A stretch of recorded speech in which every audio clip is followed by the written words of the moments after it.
Shalom Bapak Ibu Saudara-saudara yang saya kasih di dalam Tuhan. Tema renungan hari ini adalah kasih seorang Kristen terhadap sesamanya.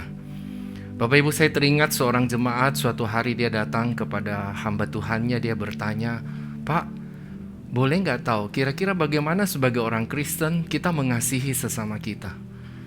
Bapak Ibu, waktu hamba Tuhan ini mendengar pertanyaan dari jemaatnya, dia teringat pengajaran Tuhan Yesus yang terambil dari 1 Yohanes pasal 3 ayat 16 hingga ayat 18. Firman Tuhan berbunyi demikian.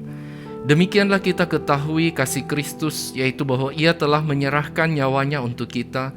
Jadi kita pun wajib menyerahkan nyawa kita untuk saudara-saudara kita. Barang siapa mempunyai harta duniawi dan melihat saudaranya menderita kekurangan tetapi menutup pintu hatinya terhadap saudaranya itu, bagaimanakah kasih Allah dapat tetap diam di dalam dirinya? Anak-anakku, marilah kita mengasihi bukan dengan perkataan atau dengan lidah, tetapi dengan perbuatan dan dalam kebenaran. Melalui bacaan firman Tuhan ini, sang hamba Tuhan memberitahu kepada jemaat itu mengatakan bahwa kita dapat mengasihi sesama kita sebagai orang Kristen dengan 3 cara minimal dari bagian firman Tuhan yang tadi kita baca. Yang pertama, kasih seorang Kristen terhadap sesamanya adalah kasih yang menuntut adanya pengorbanan. Sebagaimana Kristus di dalam ayat 16 menyatakan bahwa Dia menyerahkan nyawanya, Dia berkorban bagi orang-orang yang dikasihinya. Demikian kita sebagai anak-anak Tuhan, waktu kita menyatakan kasih kita kepada sesama kita, kita belajar meneladani Kristus yang berkorban bagi umatnya, bagi anak-anaknya, bagi sesamanya manusia. Saya teringat seorang teolog bernama Simon J. Kistemaker pernah mengatakan bahwa kasih adalah tindakan memberi dari kekayaan, talenta, dan diri kita kepada orang lain tanpa mengharapkan pembalasan. Itulah kasih yang menuntut adanya pengorbanan. Kemudian seorang penulis buku lain yang bernama Warren Wiersbe menegaskan, jika kita ingin mengalami dan menikmati kasih Allah dalam hati kita, kita harus mengasihi orang lain, bahkan sampai berkorban untuk mereka. Bapak Ibu yang saya kasih di dalam Tuhan, bagaimana dengan kasih kita kepada sesama kita sebagai anak-anak Tuhan? Apakah kita bermurah hati dengan uang, kemampuan, talenta, dan waktu kita terhadap sesama kita? Ingatlah, ada banyak orang di sekeliling kita yang kurang memperoleh kasih sayang dan ingin diperhatikan. Apakah kita tergerak untuk menolong mereka? Apakah kita perhatian dan peduli dengan orang-orang yang seperti itu yang ada di sekeliling kita? Yang kedua, kasih seorang Kristen kepada sesamanya adalah kasih yang proaktif. Ketika kasih Allah masuk dalam hati seorang manusia, akan membuat orang tersebut murah hati terhadap sesamanya. Sehingga bila kita gagal untuk mengasihi, maka itu memperlihatkan bahwa kasih Allah tidak tetap atau tidak ada di dalam diri kita. Sehingga seorang yang telah mengasihi kasih, mengalami kasih Tuhan di dalam hidupnya, dia akan mengasihi orang-orang yang ada di sekelilingnya. Bapak Ibu yang saya kasih di dalam Tuhan, tatkala di mana-mana terdapat banyak badan sosial, mudah sekali kita melalaikan kewajiban kita untuk memperhatikan orang-orang yang berkekurangan yang ada di sekeliling kita. Sadarkah kita bahwa Tuhan menaruh di sekitar kita orang-orang yang membutuhkan pertolongan dari kita? Tetangga kita misalnya, tukang sayur, tukang beca, pengemis yang ada di sekeliling kehidupan kita. Apakah kita tergerak untuk menolong mereka? Seberapa hati kita tergerak menolong mereka tatkala melihat kondisi mereka yang begitu mengenaskan dan membutuhkan pertolongan dari kita? Kasih seorang Kristen kepada sesamanya.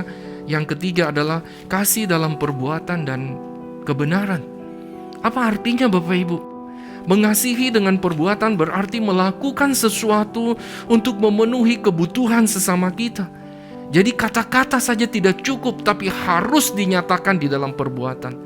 Mengasihi dalam kebenaran berarti mengasihi sesama dengan tulus, tidak dengan terpaksa, tidak dengan berat hati, tapi dengan tulus. Mengasihi sesama dalam kebenaran itu juga berarti berani menegur di dalam kasih untuk membangun sesama kita. Jadi seorang yang mengasihi sesamanya bukan hanya membiarkan teman-temannya atau sesamanya tatkala mereka melakukan kesalahan, tapi harus berani menegur, Tapi ingat, menegur di dalam kasih. Bukan untuk menjatuhkan dia, tapi kita menegur dia untuk membangun dia. Bapak Ibu yang saya kasih di dalam Tuhan, ingatlah, perkataan kasih yang tidak pernah diterjemahkan dalam tindakan adalah tidak berguna, atau dengan kata lain sia-sia adanya. Oleh sebab itu kita perlu mengasihi seseorang di dalam tindakan kita, dan dikatakan di dalam kebenaran. Pertanyaan bagi kita Bapak Ibu, sudahkah kita mengasihi sesama kita dengan tulus dan menegur sesama kita dengan kasih untuk membangun mereka menjadi pribadi-pribadi yang lebih baik? Biarlah Amsal 27 ayat 17 mengingatkan kepada kita bahwa besi menajamkan besi, orang menajamkan sesamanya. Sehingga kehadiran kita dimanapun kita berada, kita boleh saling membangun satu dengan yang lain. Dan biarlah hidup kita senantiasa memuliakan namanya. Biarlah orang boleh melihat kasih Tuhan itu nyata di dalam hidup kita waktu kita mengasihi sesama kita, dengan kasih yang rela berkorban, dengan kasih yang proaktif tidak saling menunggu, dengan kasih di dalam tindakan dan dalam kebenaran. Mari kita berdoa. Terima kasih Tuhan untuk kebenaran firman-Mu yang mengingatkan kami kembali akan kasih-Mu yang begitu agung dan mulia bagi setiap kami. Biarlah tatkala kami sudah mengalami kasih Tuhan yang begitu luar biasa dalam hidup kami, ajar kami boleh mengasihi sesama kami dengan kasih yang berkorban, dengan kasih yang proaktif, dan dengan kasih yang dinyatakan di dalam kebenaran dan juga di dalam perbuatan, bukan hanya sekedar kata-kata. Terima kasih Tuhan, sehingga dengan demikian hidup kami boleh menjadi berkat dan menjadi bermanfaat bagi sesama kami. Dalam nama Tuhan Yesus kami berdoa dan bersyukur. Amin. Tuhan memberkati Bapak Ibu, saudara-saudari sekalian.